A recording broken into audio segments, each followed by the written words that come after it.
एक समय की बात है, एक बूढ़ी औरत थी। उसको एक बेटा और एक बहू थी। वह बूढ़ी औरत छठी मैया की परम भक्त थी और वह हमेशा छठ माँ का ही पूजा पाठ किया करती थी। एक दिन उसने अपने बेटे से कहा, बेटे, छठ पूजा नजदीक आने वाली है। इस बार तुम बहू को कहीं मत जाने देना। वह भी छठ पूजा में यहीं रहेगी और पूजा पाठ अच्छे से देखेगी। तो बहू ने कहा, माँ जी, दुनिया चांद पर पहुँच गए हैं और आप यह छठ पूजा पर यकीन रखती हैं। यह तो अंधविश्वास वाली बात है। आप छठ पूजा 3 दिन तक निर्जला उपवास करती है, बिना कुछ खाए पिए यह व्रत करती है। इससे क्या फायदा होता है? मेरे पास तो अच्छा पति है, धन है, संपत्ति है, फिर मैं यह व्रत क्यों करूं? आप यह व्रत मत कीजिए, इससे आपका तबीयत खराब हो जाएगा। तो सास ने कहा, बहू, जब मेरी शादी हुई थी तो मुझे कोई बच्चा नहीं हो रहा था और मैंने छठी मैया पर विश्वास करके इसका पूरे नियम अनुसार व्रत रखा और उसके परिणाम स्वरूप मुझे एक बेटा हुआ जो आज तुम्हारा पति है। मैं तो कहती हूँ तुम भी यह व्रत करो और तुम्हें भी औलाद का सुख मिलेगा। तो बेटे ने कहा, माँ ठीक है, मैं इस बार यहीं रखूंगा इसे। और शाम होने वाली है, चलो अब छठ मैया के घाट पर जाने की तैयारी करते हैं। तो सास ने कहा, हे छठ मैया, मेरी बहू नादान है, वह भी बच्ची है। उसकी गलती को माफ कर दीजिएगा और बुद्धि दीजिएगा कि वह आप पे यकीन करने लगे।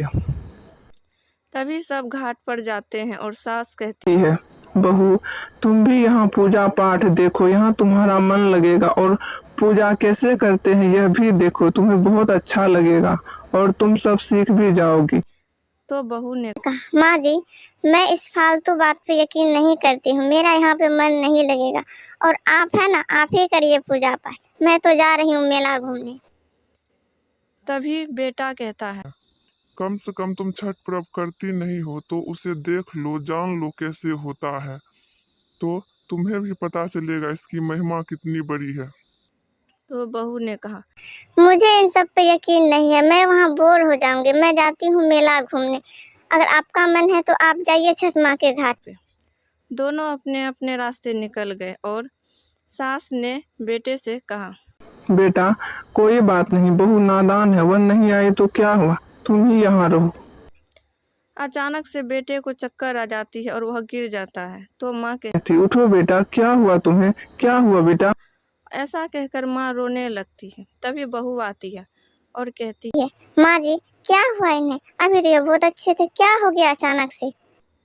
तो सास ने कहा, बहू, लगता है छठ मैया का हम पे कोनो गलती हो गया है, जिसके कारण छठ मैया क्रोधित हो गई हो, उसके कारण ऐसा हुआ है।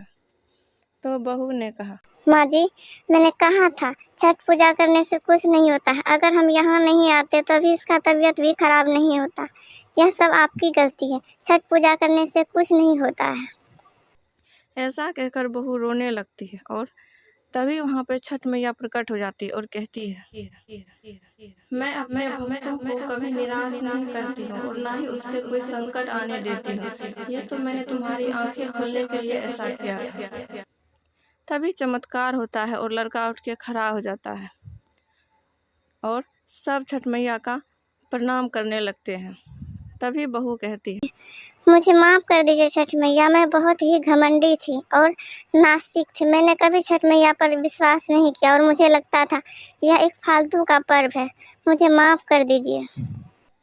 और तब से बहू घर में हमेशा पूजा पाठ और छठ मैया का पूरे अच्छे से विधि विधान से पूजा करने लगी और हर साल छठ का व्रत करने लगी।